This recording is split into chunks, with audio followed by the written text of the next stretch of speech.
critical because you want to manipulate others, but really, really wishing for the well-being of the other person. Sometimes we can just think it. We don't have to say it because other people might think we start to go loopy or something. Just to think, may you be well, may you be happy. It's such a simple, very deep, a very true thought. And it's then we feel close to truth. When we start to understand, I'm not the only one who wants to be happy. Other people also want to be happy. May you be happy, may you be well. It's so simple. It gets you out of your stuff immediately. Yeah, but we forget. Well, I want to be happy. Then I will be able to make others happy. Even if we think that we want to be happy, I think I want to be happy. Yeah. That's not everyone wants to be happy. 100% happy. We all want to be and happy. 0% suffering. That's everyone wants. Yeah, that's a natural instinct because. Yeah. So my question is how to achieve it. And if I try to achieve it in different ways and I see that it doesn't work, then it's not the right way. Yeah, okay. Well, you can settle for temporary happiness and just, Because I don't have a choice. But if I have some other suggestion that will offer me 100% happiness, Yeah. I'll take it. You have to realize emptiness. Okay? Yeah. That's what we're doing. Exactly. This is what we're doing. And you have these wonderful teachers like Geshe Dorje Namgyal, Chado Rinpoche, all the other, like Yaki, who are able to explain this in a very deep way. I'm able to explain it to you in a very gross way so that you start to have a little bit, no, come on, I know my qualities, it's okay. I know I don't have the knowledge of Geshe-ma and Yaki and all this. Some people are a bit averse sometimes to these intellectual taking apart, like Nagajuna's view and stuff, to take apart the existence, it's neither what exists, it's not existence, not non-existence, it's not this, that. I can't explain this. So this has to be learned, and I didn't study it. But anyway, so I'm not here for fishing. You're very good in showing us. Yeah. To approach you so that you can go to Yaki and to Kelsang Wangwon, then understand what they're saying. This I can do. To be aware that other things that we know Yeah. that I know might this. be causing us happiness are not really causing us happiness, and this is half of the way. Yeah, I know. I know. I know I can do things. It's okay, but there's certain things I cannot do, and it's also okay to say. Yeah. Okay. So I will again steal from somebody else, and he is a German. He's a Kharkiv. He used to be a monk, did long retreats. He's also a psychologist and a psychiatrist. And then he disrobed, and he's a meditator, of course, and his name is Lundrup Tilman. And he disrobed, and now is mainly working with, he's giving courses on Mahamudra, because he is a Kharkiv. He's a very pleasant person, very intelligent. Unfortunately, the book is not translated into English. I don't know why. It's only in German. It's called Buddhist Psychology. So he takes Buddhism and psychology, and he explains the delusions, the nyongons. So I will take from him. So then, I translated it in my English. So probably also not so perfect, but okay, so that you can understand. And Lundrup Tilman, Tilman, Bogart. But if you put Lundrup, or if you put Tilman, Buddhist psychology, something will come on. Yeah, and he's mainly working now also with people who have had traumas. And I find the book very helpful, but unfortunately I couldn't find it in English. So anyway, but what I'm saying, he took from Buddhism, but he turned it into more maybe approachable things, okay? So he talks about levels of emotions. So you have the actual emotion, which creates attention. Even, joy kind of creates attention. Even finding what you want kind of creates attention, because there is fear of loss when it's not seen with impermanence, emptiness, karma, and the whole thing. Okay? Now, I think it sounds like, oh, this is terrible. Then I have to think all the time, whatever I see, oh, it's impermanent, it's empty, and it's karma. No, you don't have to. It becomes a habit. Like, I see a person, but I learned to see the whole of the person. I don't have to repeat, this is my mother, and she's that old, and she lives there, or this is my friend, or whatever. I don't have to. I learned it. Yeah. So we can learn to train with awareness to see the package without having to go through the steps all the time. Okay? So there's the actual emotion, which is tension. Then there's the underlying patterns, of course, is our attitudes and our views, and especially the wrong view. It's really existing out there from its own side. Views and thoughts that lead to these emotions. Okay, then with mindfulness, you have to train to undistracted presence and mental stillness so that you see the things as they are. Like, for example, also, some of you might have heard about self-compassion. Yeah? Which I think is really great. It strips away all the religion and uses the methods. It's okay, nobody gets upset in Buddhism when people use these methods that are thousands of years old. And the first step there, it's not just because we lack self-compassion. We're very harsh with ourselves because the ego wants to be successful. It wants to be the one that is always, kind of makes things. When you start cooking a meal, you are convinced that it has to be delicious. Why? As if there wouldn't be any delicious food around, and if it's disaster, if it's no good. I'm always convinced that it comes out okay. But sometimes it doesn't, because I don't cook with cookery books. I cannot just cook like whatever comes into my mind. So how did I get to this? Oh yeah, with the mindfulness. Yeah, so to see things as they are. Like with anger, everything is blown out of proportion. And it looks real, that this thing is really terrible. Now, again, I'm not saying anger is not justified. These short moments, or even longer moments, see, this is not right. To say this with a strong voice, to have a very firm stand, that we also could call anger, there's more frustration or stress, something like that, to see injustice and to see that it's not right. That's okay, but then if you act on this, maybe not so skillful, but sometimes it has an effect, because I remember I was an au pair girl. I was 18 years old. I was in Rome. I wanted to learn French, Italian, and English because I wanted to go to work in a sport shop so I could go skiing all the time, which I did, and that's why I speak these languages, not because I'm, total selfish attitude. I didn't have any money, so what do? You have to go and work, and so as au pair, that's perfect. It's really the perfect way of learning a language effortlessly.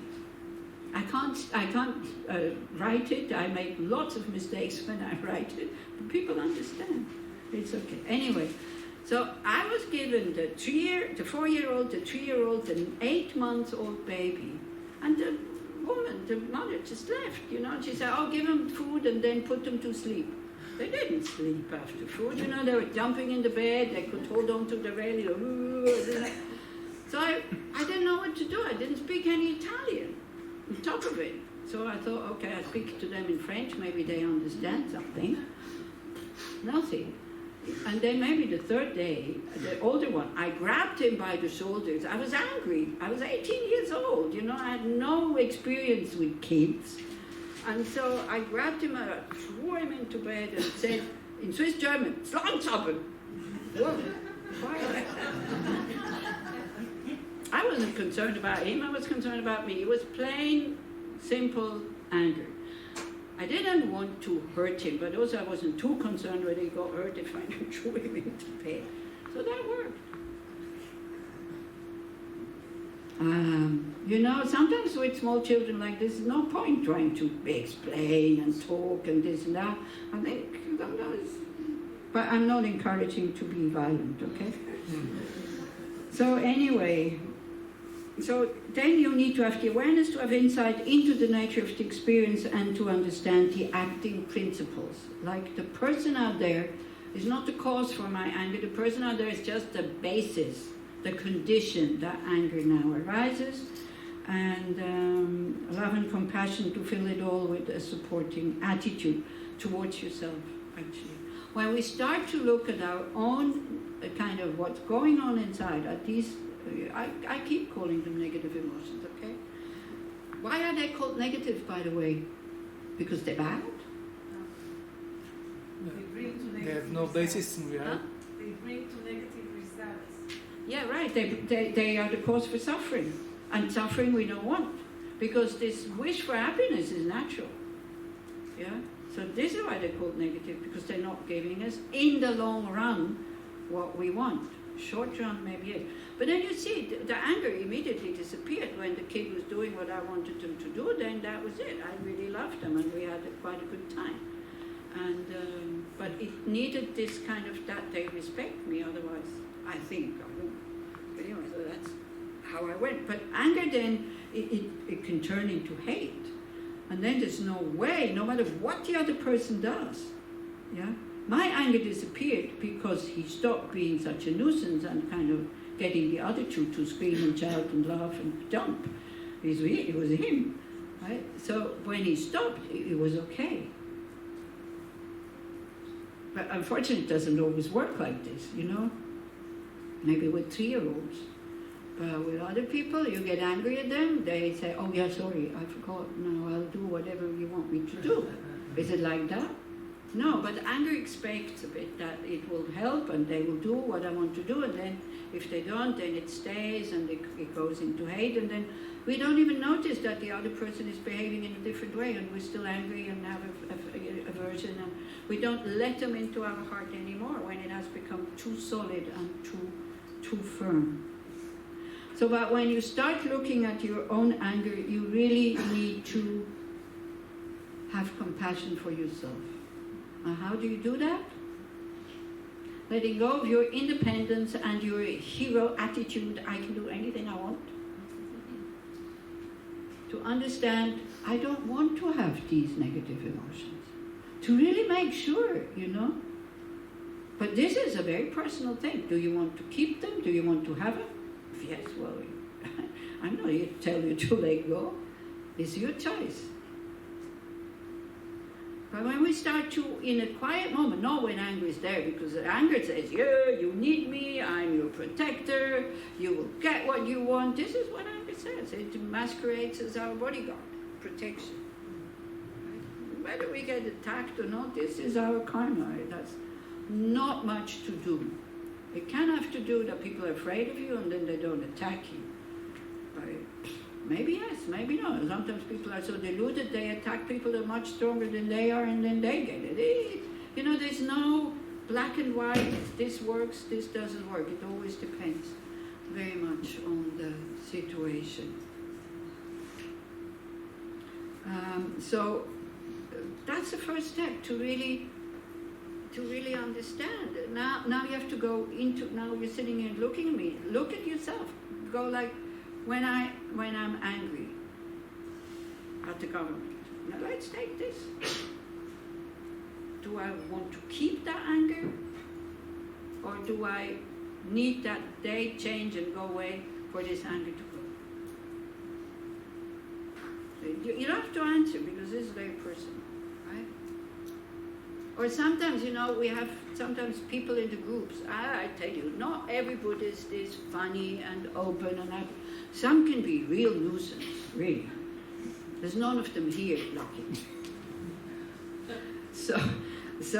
And I have problems accepting them the way they are, because they're glued to me and they, you know, admire me, and all they do, they get on my nerves. What can I do? I don't want to be like this. And sometimes, especially people have a say, you know, they're all on top of it. Anyway, and sometimes when they call me and I become the way I was with my boyfriend. I don't like myself that way, but I can't prevent myself. Even me, after 30 years of practice and good ideas they come up with, I go, nah, you know, like this. I hang up the phone and I kind of go, I don't want to be like this. And like that, I was able to soften it a bit. With this, every time I feel myself reacting like this, I'm firmly I don't want to be like this. I don't want to have that aversion towards that person. Okay, the person is a pain in the neck, but she's suffering because of that. Because everybody rejects her. And, and habits. Because I thought I had really, it's not here, okay? It's in Switzerland, you don't have to worry. Is it me? No, it's not you. I thought I had worked with it enough.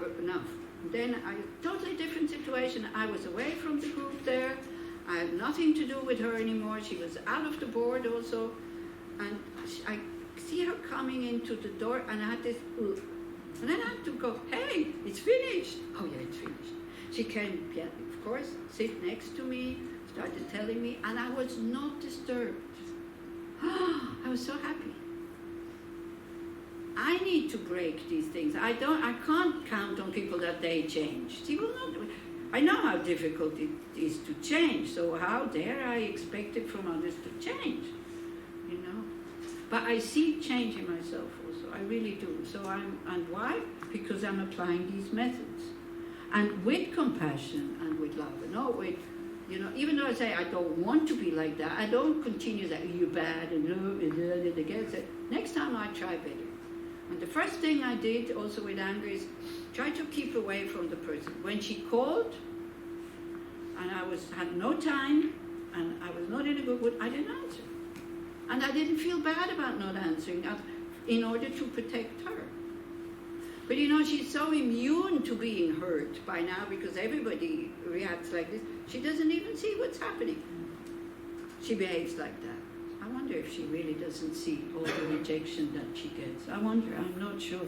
But she behaves as if everybody loves her and likes her, Poor thing, in a way. But yeah, so that's this one thing. You have to understand that you suffer because you suffer. Because your happiness is out of the window. It might give you energy, and it might give you this kind of triumph thing when there's anger or attachment when you get something, but it's not lasting. And it's not, this is fake happiness. Having happiness from getting something because you're angry at the person. It's much better they give it to you voluntarily, isn't it? We can, the same thing, we can also try people to be kind so they give us something that we want. Oh no, this is going too far. Do you have love and compassion for yourself? To have understanding. And then also to understand we have zero control over our negative emotions. Zero. The only control is where? If to react upon it. If to react upon it. Exactly. The only control is that we have is the awareness. I think, oops, anger is present, and now I shut up and I'm not doing anything with my body. It's the only control we have. Because we have imprints from previous anger moments that were not dissolved. And when these imprints come together with the outside conditions, the tension arises, whether we want or not. So don't judge yourself for saying, I have so many moments of anger rising. You have no choice. Maybe you can you accept that? Maybe you can speak a little bit about the antidotes, or it's a little bit about? About the antidotes for each negative emotion. Yeah. It will come just okay. now. Next step. I will go through what to do, and then we take each one in the afternoon. But thank you for reminding me that I only have 5 minutes left. Are you still here this afternoon? Yes. Yeah. So we have some time. Okay. I need to finish here as well, so these 5 steps to work with negative emotions, to work with them in a skillful way. When you have a snake, you can be very brave and just go, like Amila, just before, there was a wasp flying around, and she was, luckily she didn't get it, she was going like this, I said, be careful, it's a wasp. She said, oh, yeah, it's like, it kind of, yeah, you have to be skillful to work with them. Going with hate and anger and shame and all this, and not knowing about emptiness. So this is why I started with emptiness. To just the thought that this I that is now so angry does not exist the way that it appears, I think is really helpful. Because that's the one who is producing the negative emotions. Yeah. So how can you discover that it doesn't exist the way that it appears? You have to find it. You have to locate it. Where is it? We do this in the afternoon. Okay, but then so for any disturbing emotion is pause mindfully and don't react. And that's an incredible training that you need. Yeah, this you will fall into the trap of reacting again and again and again and again. And there you need determination. Kind of, I don't want to be like this. I really want to do something about this. Yeah, and not to identify with them. I am angry. No, there's anger in the mind. It makes a bit lighter. Then apply an appropriate antidote that opens heart and mind. Sometimes it can be as simple as distracting yourself and thinking about something pleasant and then react. Nobody says you should not react. But it's really not helpful to react with whatever. Pride, jealousy, anger, all these other things. The third one is, once you have calmed down, you applied an antidote, you try to understand the other person. Anger, this is one thing I heard at one point, so nice. Why do we shout when we are angry? Because our hearts are very far apart. It's so true. Yeah. Also we think it's more important and all this. Yeah. So taking on the other view, the view of the other, kind of becoming wider, also understand the standpoint of the other, which we don't want. We don't want to listen. Because what they say is nonsense. And then the first ones, that's where emptiness comes in. See the nature of the emotion. No, it's not findable, and nobody that is possessing it, and to trust that all of them dissolve themselves. And when you don't feed them, this works magic, but you have to do it, not here. To stop, to really tear your mind away from first you feel the anger is coming, you let go of the situation, the person, whatever, you go inside, and you just look at it. And it dissolves. Shema is nodding, Tommy is nodding. Good thing that we know that we have these methods. And then you say something. And then you do something. And then you might even say, oh, I'm sorry, just before I was angry, so this is why I didn't say anything. Because what I would have said would not have been good. To be honest, I also have anger. You have anger, I have anger. We both suffer. You can hide it better than I can, or I can hide it better than you can. But anger is anger. It's imploding, exploding. Then, the last step, this is the good one, to use disturbing emotions as a pause. When you are firm enough in your first 4 steps that you know how to deal with emotions, because we need to train. And we need to bring these imprints to ripen so that they don't create more ones and they're not lying there anymore. We go into difficult situations. But that's the last step. And you're not practicing all 5 steps together. You practice like the 4 steps together. Yeah, pausing, not to react. Next one is applying an antidote. Yeah, thinking about emptiness, for example. Who is having this anger? Just to look inside and trying to understand the other person, taking on another view, especially becoming wider, because anger makes you so narrow. Yeah, it's like tunnel view. And see the nature of the emotion. Like just stay with it, and it disappears. It comes up again. Don't think because it disappears once, it will not come again, because we have many imprints of these things. And then to use disturbing emotions as a pause, to stimulate them consciously and to use through them each time. To do this, we need to be well rooted in recognizing the true nature of emotions. They're impermanent, they arise through causes and conditions, and they're empty. There's no I possessing and holding them. Normally in daily life it is not difficult to find disturbing emotions. That's what he says. So we don't have to go to special situations, but before it's good to avoid them, before you can deal with it in a good way, if you can avoid them, And then with these 5 steps, self-grasping changes into the strengthening of a healthy I, which doesn't need to be affirmed all the time. Through this, more inner space is created, more freedom to decide, and more mental stability. We all like to have mental stability, that not everything is just kind of overthrowing. But you know, the test comes when life is getting really difficult, as they say. It's very easy to be a good Buddhist when, well, here it's not so good, when the sun is shining and your stomach is full. Yeah, the sun is shining, it's nice and warm and pleasant, it's, you know, from Tibet. It's difficult. Then we start to recognize whether the practice works when things get really tough. But again, to finish and then we go and eat, we have a break at 12, right? Yeah. I see, we only have 15 minutes break. I didn't look at this properly. Okay, so we can make a meditation on the eye after, so that's good. So we have 15 minutes break, so it's just kind of a toilet break, not really tea and whatever. And 1 o'clock is lunch.